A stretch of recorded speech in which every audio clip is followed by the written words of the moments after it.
Hello and welcome to a short lecture covering the election of 1876. So, the election of 1876 is another one of those watershed American elections. And in this election, we can clearly state that it's the end of an era. It's the end of the period that we call Reconstruction. The period lasts from 1865 at the end of the Civil War until 1876, 1877. After 1877, you can either call the era the Gilded Age, depending on how you look at it, and or the beginning of the Jim Crow era in the South. So let's walk through the election and see why it's so important. So the first thing you need to know is that going into the election of 1876, we've had two terms of President Ulysses S. Grant. And he's thinking that he's going to run for a third term, which would have been unprecedented at the time. There is no amendment that precludes him from doing it in 1876, like there will be later on. But George Washington's precedent is still extremely important. Moreover, if you remember from the previous lecture, Ulysses S. Grant's presidency was marred by several major economic scandals. Those scandals, in part, contributed to what we call the Panic of 1876, today, what we would call an economic depression. So, as a result of sort of economic bad news and scandals, what happens is there's too much public pressure for him not to run. So ultimately, Grant decides that he is not going to run for a third term, which opens the door for the Hayes-Tilden presidential controversy. So you've got Rutherford Hayes, who's a Republican, running against Samuel Tilden, who's a Democrat. By and large, this election comes down to being a referendum on one issue: Reconstruction. Notably, Tilden is opposed as a Democrat to continuing Reconstruction. Hayes wants to continue some form of military radical Reconstruction.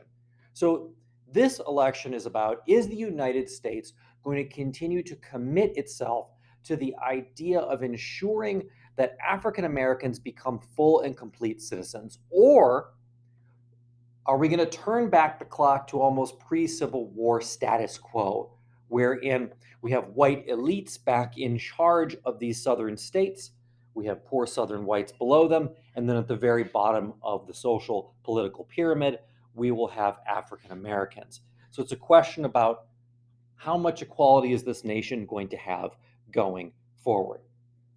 So the election takes place, and the problem is, as of the election day, no clear winner emerges.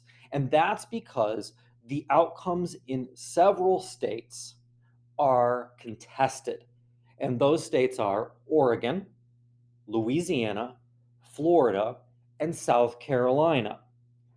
Both parties claim victory in these states, but Republican controlled voting boards would have determined the official election results. What happens then is Republicans and Democrats both send party officials to three states.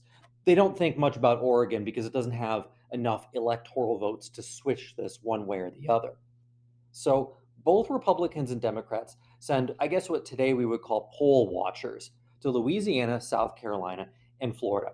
These states and these individuals are there to try to watch and to influence the counting of the votes, because the voting boards determine which votes count, and they could throw out votes if they determine them to be, I guess, quote unquote, fraudulent.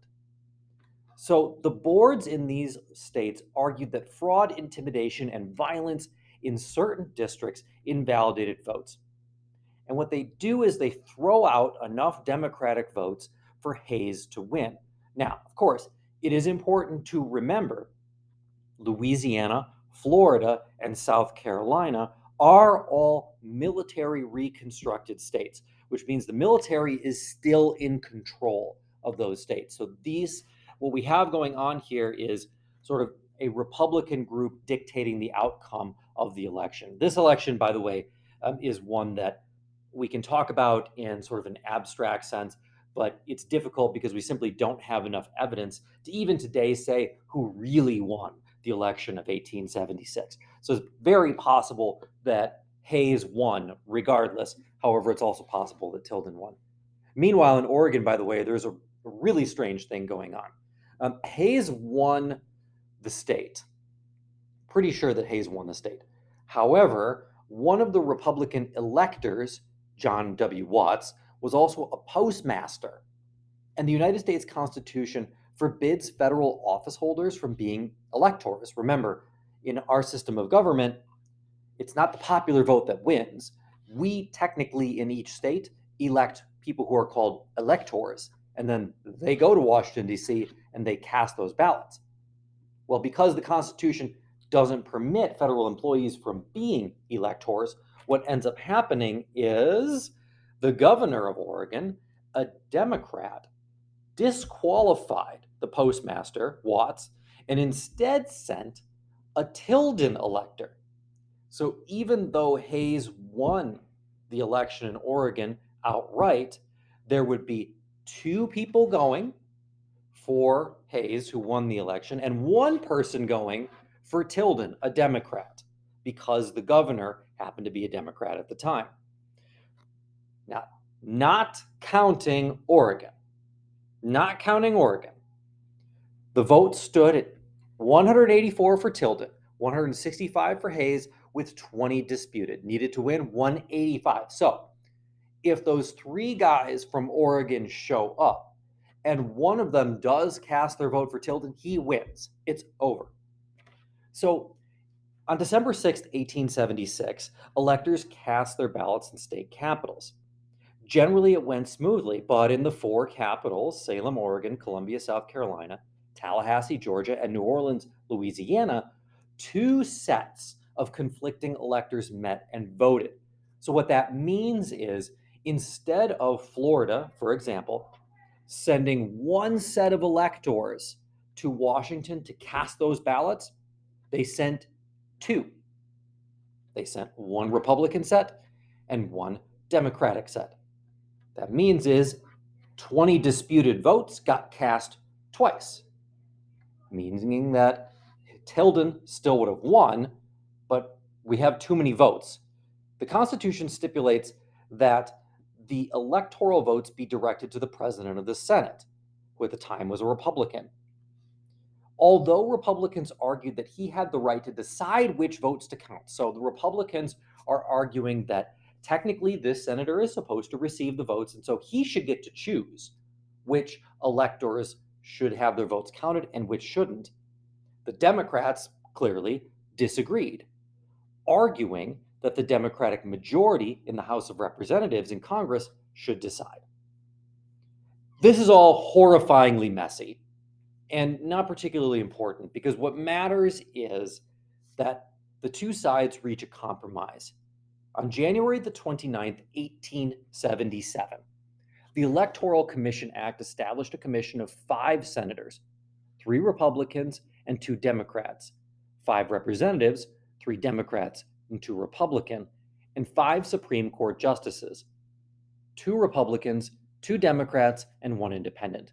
This commission would decide which votes to count and resolve the dispute. However, the independent Supreme Court justice refused to serve on the commission, and he was ultimately replaced by a Republican justice, giving the Republicans the advantage. Hayes did not initially support this commission, but he changed his mind because he realized that it would enhance the legitimacy of the eventual winner. Because the Republicans had the advantage, 8-7, the commission voted 8-7 to award the electoral votes from South Carolina, Florida, Louisiana, and the one guy from Oregon who tried to switch to Rutherford B. Hayes. However, Democratic members of Congress threatened to prevent the count of electoral votes and delay the resolution of the election, with frequent adjournments and filibusters. Because of the threat of delay, Democrats hoped to win some concessions from Republicans. 2 issues are really what they wanted. Number 1, they wanted to have restored their control over the governments in the southern states. And 2, they wanted the last of the federal troops, those federal troops in the southern states, because of military reconstruction, they wanted them pulled out. They also wanted, by the way, a federal subsidy for a railroad, but that's less important. So, the question has always been, and this is kind of similar to this corrupt bargain that we talked about in the election of 1824. What did Hayes tell the Democrats? Because it's clear that they reached some sort of a deal.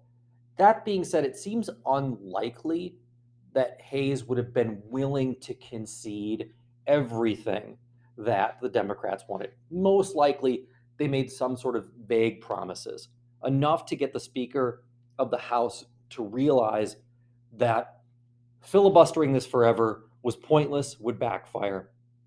And so the vote was counted on March the 2nd, 1877. Final vote was that Hayes won 185 to 184. Rutherford B. Hayes became president and, in fact, declared the winner of the election only 2 days before he was inaugurated as president. So the Republicans were the winners of the election. The question is, though, who's the big loser? And that's pretty obvious. While Hayes strongly supported African Americans' right to vote and the protection of their civil rights, by the time he took office, the only federal troops still in the South protecting Republican governments were too small and were too limited. Hayes insisted that Democrats in South Carolina and Louisiana pledge to uphold the Voting and Civil Rights Acts of Black and white Americans, and they agreed.